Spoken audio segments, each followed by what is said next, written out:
Bonjour les amis, petite vidéo sur un mode mécanique, celui-ci, vous l'avez reconnu ou vous le découvrez. Donc je vais enlever la taux qu'il y a dessus, on va essayer de se concentrer uniquement sur ce mode. Alors voilà, l'UDT V10 de chez Youd. Ok, bon petit mode en 18-350. Quoi vous dire dessus? Bah, qu'il est super joli, hein. Il a un esthétique de ouf, franchement, franchement très joli. Un switch agréable, un petit pictogramme sur le switch, une petite sérigraphie, voilà, ok.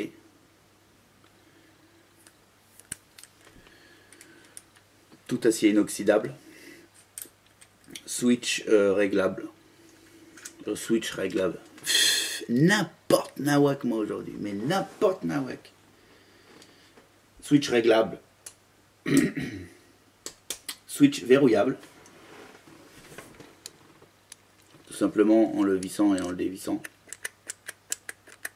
voilà. Entièrement démontable bien sûr. D'ailleurs on va voir ça en gros plan.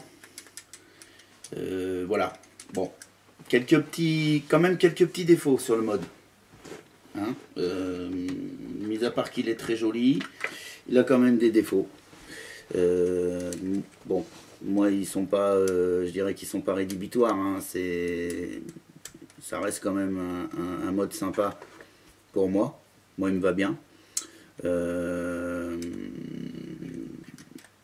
Le premier petit souci, c'est voilà, c'est le switch. Si vous tenez votre mode par switch, alors vous allez me dire bah ouais mais on ne tient pas par le switch. Bah non, on ne tient pas par le switch, mais vous verrez dans la suite de la vidéo que ce jeu là on le retrouve et que voilà, et qu'il a son importance à un moment donné. Et ouais, c'est ça. Bah là, il y a un petit défaut, c'est pas grave. C'est pas grave. Allez, on se retrouve en gros plan, et puis en plan large, et puis on fait le tour du truc. Allez, à tout de suite les amis.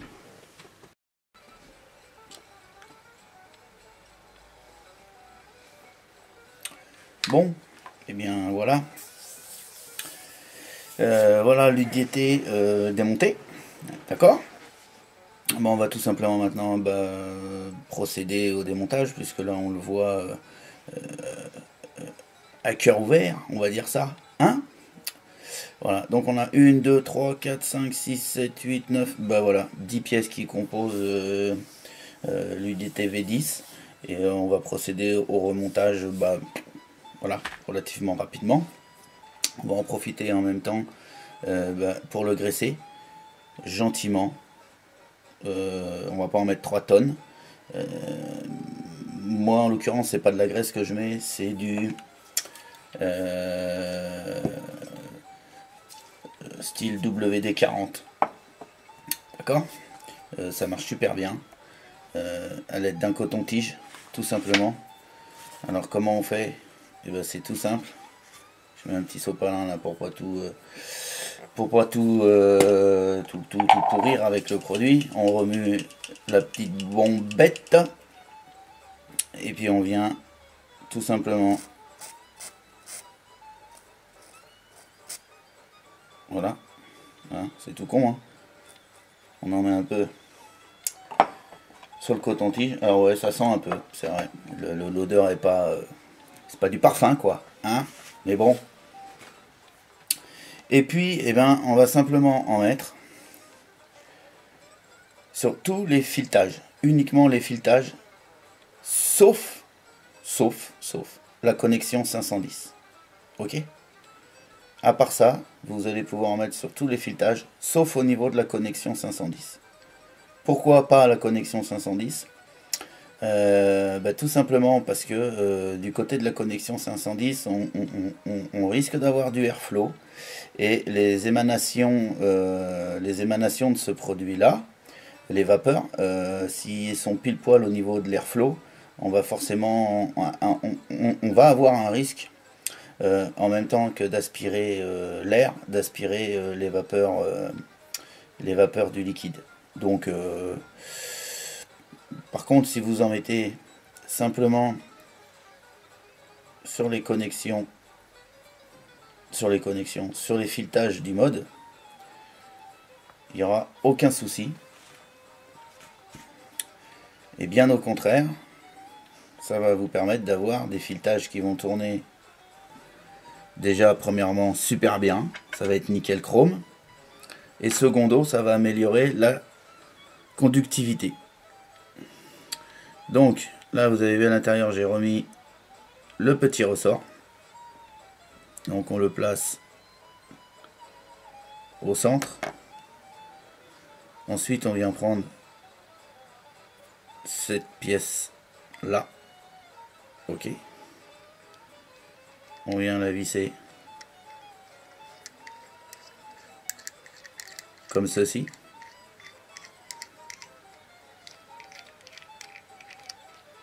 Voilà, en fait là on est en train de remonter le switch, hein, ni plus ni moins. Ensuite on prend cette longue vis qu'on pose là dans le milieu. Ensuite, comme c'est une vis, ben on la visse, hein, c'est pas mal. Voilà. Là on vient de monter le switch. Voilà, donc switch verrouillable. Ok, il suffit de le tourner. Oups, on est verrouillé. On le retourne, on est déverrouillé. Ensuite, on va monter le tube. Donc, eh bien, on met un petit peu de liquide de WD-40 sur le filetage. Voilà. À la limite, on peut même en passer un coup sur le filetage du tube. Voilà. Ensuite, on vient monter l'affaire. Alors les filetages, il n'y a pas de jeu dans les filetages, donc il faut y aller, il faut trouver le pas, et surtout ne pas forcer.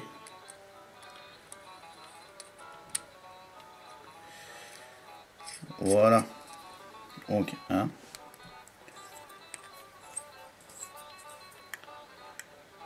C'est un peu dur, il faut l'avouer, c'est un peu dur, parce que en fait les filetages ont très peu de jeu. Ils ont le jeu mécanique, hein, forcément, mais on n'est pas sur du filetage de clone là, hein. On est sur de la qualité. Voilà. Première partie montée. Ok. Voilà ce que ça donne. Ensuite, on va attaquer le top cap, hein, qui est en l'occurrence la connexion 510.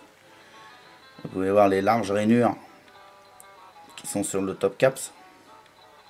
D'accord, qui permettent une arrivée d'air sur vos atos correct, hein, à mon avis très correct vu la profondeur de ces trois grosses rainures.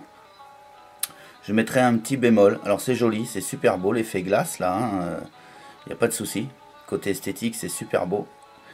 Je crains quand même qu'à l'usure, c'est-à-dire dans quelques temps, à force de visser, dévisser son ato, on va forcément venir y faire des rayures. Hein, c'est imparable. Et, les rayures, ensuite, on va les voir. Bon, il n'y a rien de méchant, il n'y a rien de grave. Hein, mais voilà, cet effet glace super joli. J'ai des doutes sur la longévité d'avoir un effet glace comme ça. Ok. Bon, mis à part ça, c'est super joli, j'adore.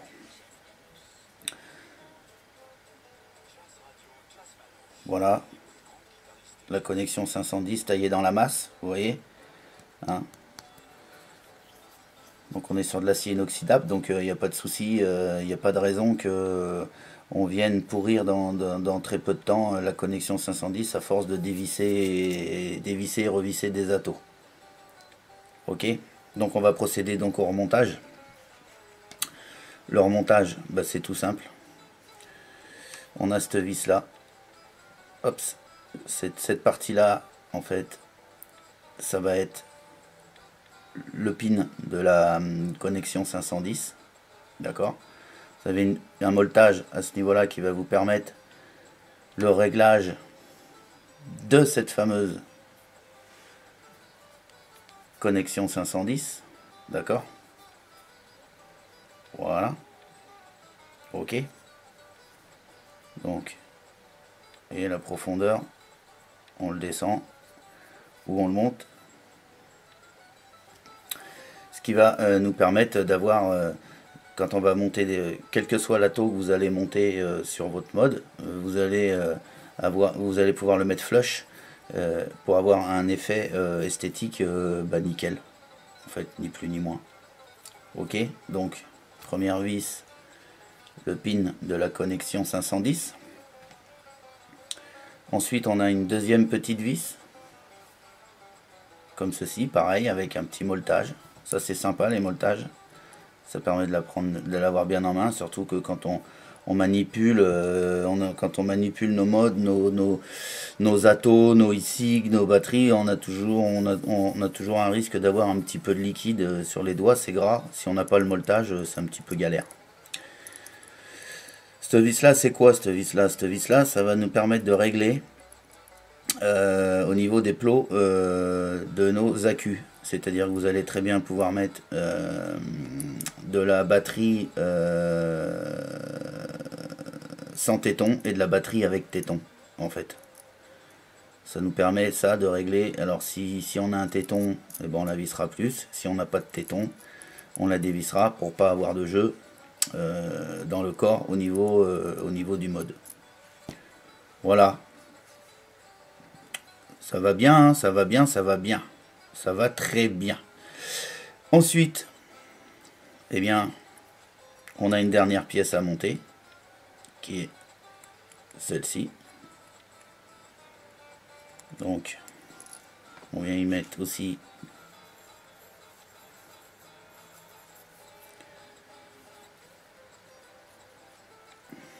le produit pour lui améliorer la conductivité et le vissage et le dévissage.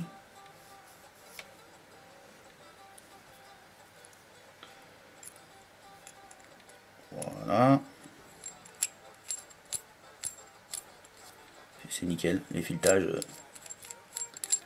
c'est nickel chrome. C'est en fait cette pièce là, elle fait pas du tout partie de ce mode, hein, je sais pas, je la jette, allez je la jette, hop, elle est tombée. Bah ensuite qu'est-ce qu'on fait? Bah on prend une batterie, hein, on va prendre une batterie, alors on va prendre deux genres de batterie.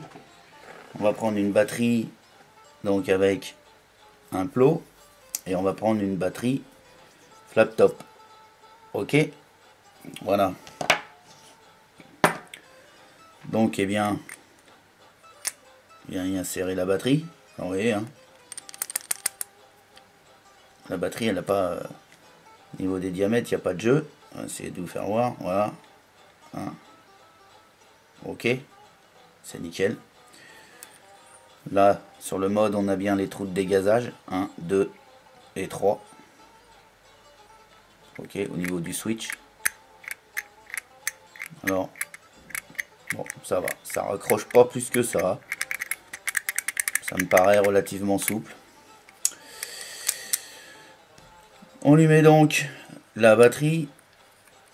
On visse le top caps. Et là, on a du jeu. On est d'accord? Qu'est-ce qu'on fait? Bah, c'est tout simple. Wow. On vient dévisser un petit peu cette vis là.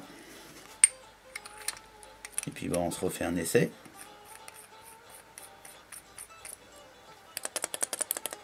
Et encore du jeu. Donc, et ben, ah, on dévisse encore. Voilà, voilà à peu près ce que j'ai dévissé. Et jusqu'à temps que on arrive à serrer la batterie. Là, je pense qu'il va falloir que je la dévisse encore. Allez, on est presque arrivé au bout.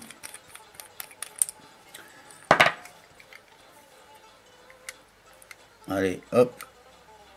Je prends mes repères par rapport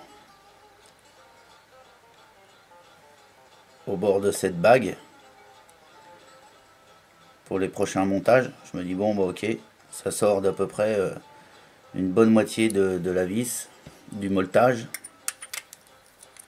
Ça, c'est des petits repères que vous pouvez vous faire très facilement. Allez. Je pense qu'un dernier petit réglage et ça va le faire. Voilà. Alors j'aime autant vous dire que là,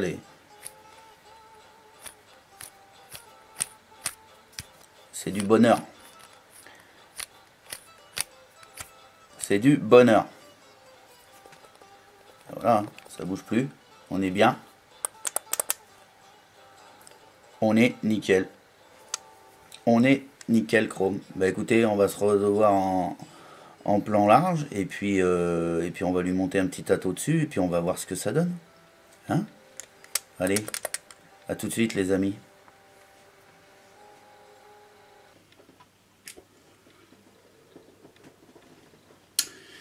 Bon bah voilà, vous l'avez vu à cœur ouvert. C'est une belle bête, belle conception, matériaux corrects, montage correct, usinage correct, pas de souci. Quoi vous dire sur là voilà, oui, là je l'ai monté donc. J'ai monté le Kefun dessus. Vous voyez, on est super flush, hein, ce qui permet de. L'avantage d'être flush, bah, c'est cette connexion 510 réglable en profondeur. Ce qui fait qu'on peut mettre n'importe quel atto, on va arriver à la régler flush pour avoir une finition, une finition correcte. Hein, voilà.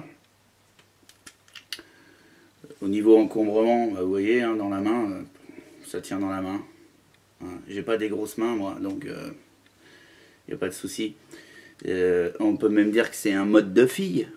Hein, c'est super cool ça, c'est super sympa. Un peu de dorure là, ouais, c'est un excellent mode pour les filles.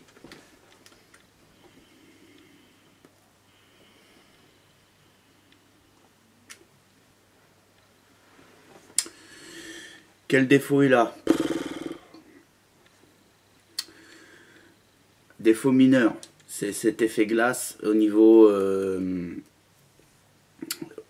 du top caps où vient s'asseoir en fait l'atto. Hein. Donc je reviens dessus. Moi c'est effet miroir, c'est super joli, c'est nickel. À force de visser et dévisser les attos, on va le marquer, on va faire des rayures. C'est pas gênant, c'est qu'esthétique. Il n'y a rien de gênant en soi. Ça va pas l'empêcher de fonctionner, il n'y a aucun souci là-dessus. Un petit souci d'esthétique. Pour les maniaques qui veulent vraiment avoir du truc hyper clean, il est vrai que ça peut se rayer. Deuxième défaut, si c'est un défaut, voilà, ce jeu là, ce jeu au niveau du switch, hein. Voilà, comme je vous ai fait, je vais le passer en gros plan là. Faire un gros plan et je vais vous faire voir le jeu. Hein, d'accord? On se retrouve tout de suite.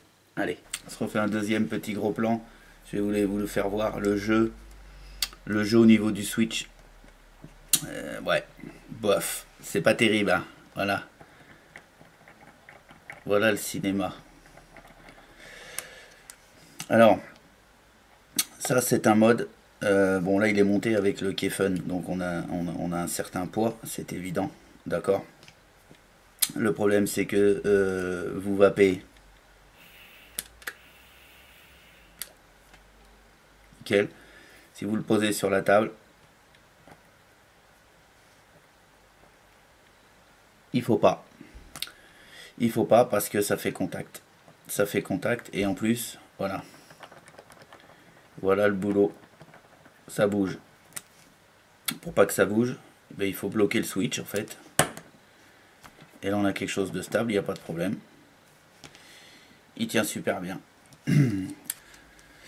Voilà, voilà. Bon ben on se retrouve tout de suite, hein, on continue.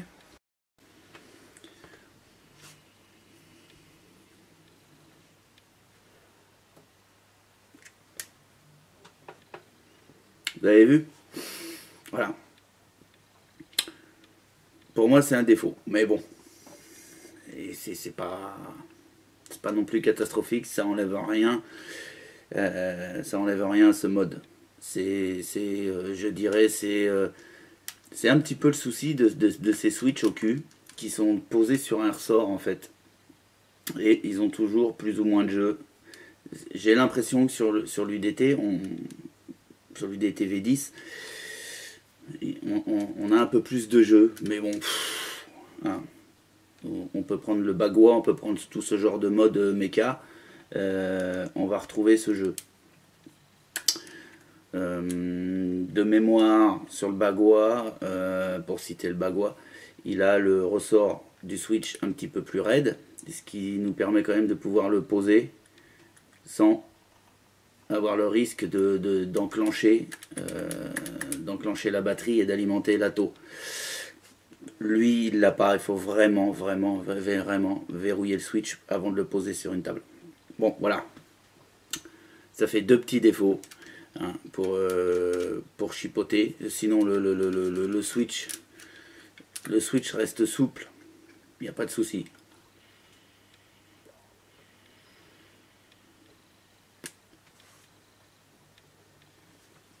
Aucun problème. Un autre défaut, et là il peut être majeur pour certains, c'est qu'on ne pourra pas lui mettre de kick. C'est un mode qui n'est pas kickable. Il n'y aura pas de kick. Il n'y aura pas de kick parce que il n'y a qu'un tube. Alors peut-être que par la suite ils feront Youd fera des tubes en accessoire. Pourquoi pas? Soit pour pouvoir y mettre du 18650 ou soit pour y mettre une 18500 et un kick. Mais là, à l'heure actuelle, dans cette configuration là, vous n'y mettrez pas de kick.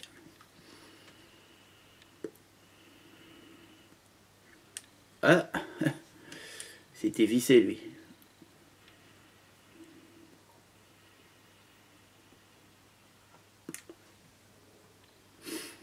Bah voilà.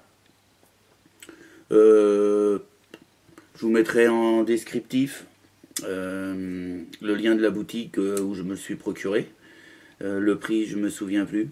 Hein, bon, ça reste dans des prix corrects pour ce genre de mode. Hein, du fait de sa qualité de finition et de sa qualité de conductivité. Je peux pas vous faire les tests de conductivité. J'ai mon carto-tank, il est HS. Il marche pas. Il marche plus. Pas de conductivité. Je peux pas vous donner de valeur. Je suis désolé. J'aurais bien voulu le faire. Parce que j'ai vu sur d'autres revues que apparemment il avait une bonne conductivité. La conductivité était correcte, j'aurais bien voulu avoir les valeurs, mais malheureusement je peux pas vous les donner. Désolé. Donc pas de conductivité, hein. On fera les tests une autre fois, quand j'aurai récupéré ça, hein, un tankomètre. Je sais pas quand. On verra bien. Voilà, sur ce les amis, je vous souhaite une excellente vape, hein, et puis à bientôt pour d'autres aventures. Allez, ciao.